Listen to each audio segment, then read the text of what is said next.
Hi, I'm Rob. And I'm Rob. And this is Ask Rob and Rob. Hey everyone, welcome to Ask Rob and Rob, the show where you give us your wonderful questions and we try to give you half-decent answers back in return. We've been going for a long time now, so it seems to work as a concept, so let's keep that going.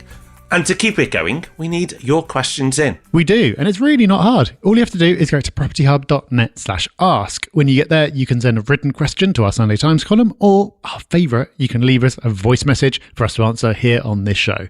Just like our first questioner has done. Hi, Rob and Rob. This is Hayley and Kaz. We have got a property dilemma that we want to get your opinion on. We currently own 2 properties in our personal name and we want to relocate. And the debate that we're currently having is over which property we should sell in order to fund the relocation. Property 1 is our residential property. It is a 4-bedroom, semi-detached house in a very nice part of Sheffield. It's worth about £475,000 and we've got an outstanding mortgage of about £380,000 on it, and the mortgage is on a repayment basis. Property 2 is a buy-to-let property in Brighton. It's a 2-bedroom city centre flat that is worth about £300,000 and we've got an 80% buy-to-let mortgage on an interest-only repayment plan on that. The flat in Brighton, property 2, hasn't gone up in value at all over the last 5 years and seems to very much be plateauing, although it does attract a nice rent of £1,500 a month. However, we are 40% taxpayers, so we don't make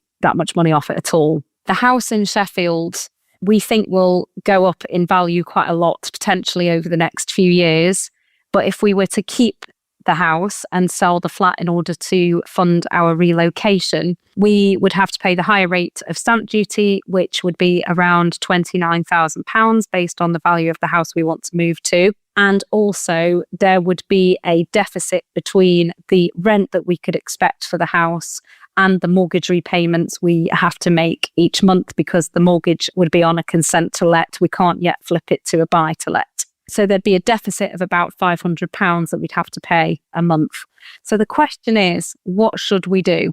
Should we sell the flat and sacrifice the rental income from the flat and keep the house and rent it out? Or should we sell our residential property, forego the potential capital value increases that it could make over the next 10 years or so, and keep the rental down in Brighton, although there's a little bit of cash flow in it, we don't see it increasing very much in capital value at all. We would really appreciate some advice because we're really quite stuck.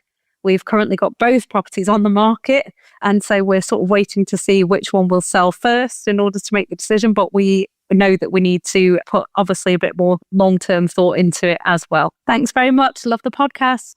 Whew. Wow.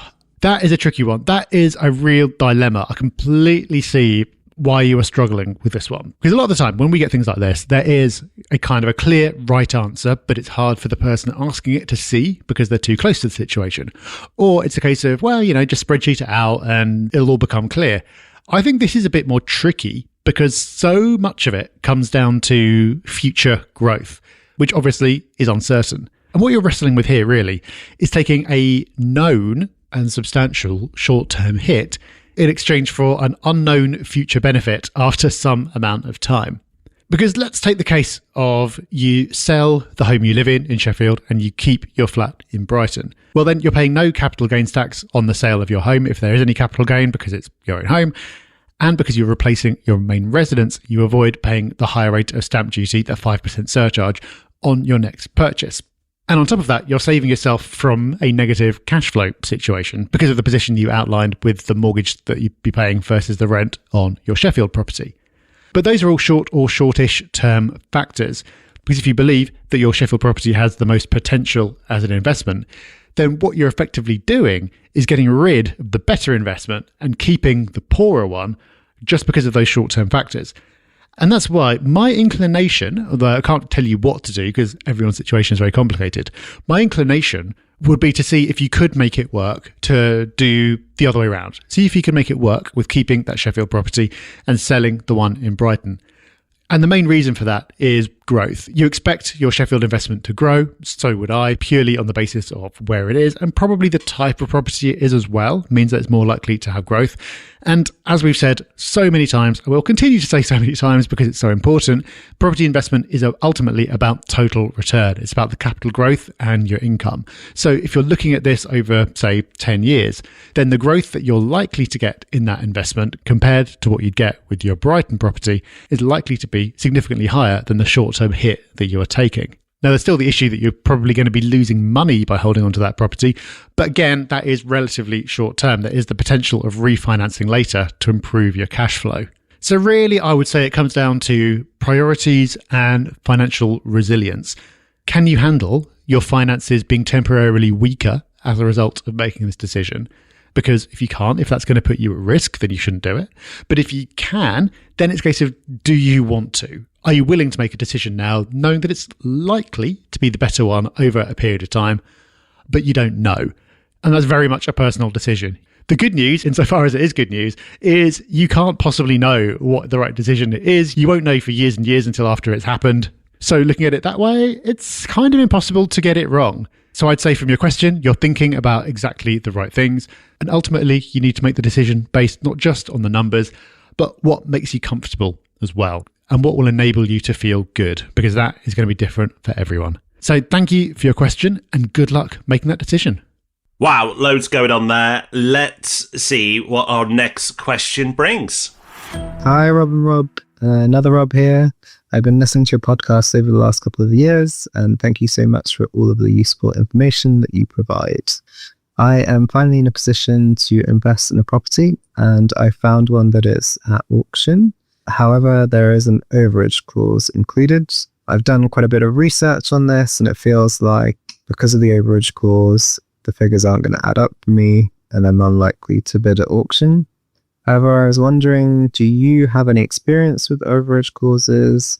And more specifically, how do you feel about them? Do you feel like they help the buyer at all? They seem to obviously benefit the seller hugely. Thanks a lot. Oh, and it's from a Rob. Hey, Rob, how can we not answer your question with such a fine, distinguished name? Right, this could be quite common, or it could be quite quirky, and it depends on what you're buying. So if you are buying land, an overage clause is actually quite common. And it's not something I would necessarily immediately write the deal off for. So what is an overage clause for those listening? Well, it's where some of the upside is passed on to the seller if value is realised. So an example of this would be if there's some land with no planning permission on and somebody manages to get the planning permission, then the upside of that planning permission being achieved would immediately make that land more valuable. So therefore, an overage clause benefits the person selling the property.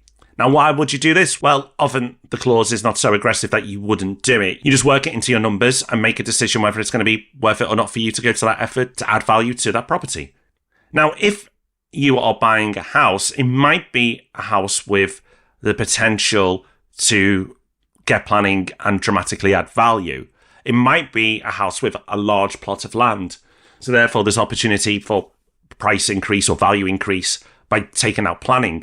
Now, if that's part of your strategy, then you can, like I've said, work the numbers in and decide whether you want to go forward or not. But if you're just buying a property and you have no intention of adding significant value to it or going down a planning route, then this is no longer attractive and actually can become a bit of a burden because this clause may stay on and you need to see how long this clause stays in play. Because if you go on to sell the property in the future, even if you've not done any work, it may pass on again. And that's what you really need to check. So I would want to see an expiry date to this overage clause before going ahead. So it's not something you'd see often outside buying land. If you are buying a property, it's unusual, but not unheard of. But you just need to tread with caution, do your numbers, and make sure you've got an expiry date in place so it doesn't affect any future value if getting planning and building something bigger isn't part of your plans. So good luck, Rob. I hope it all goes well. Well, 2 answers delivered. That is us done for today. Join us back here on Thursday for the Property Podcast. It's going to be a good one. We'll see you then. Bye-bye. Bye-bye.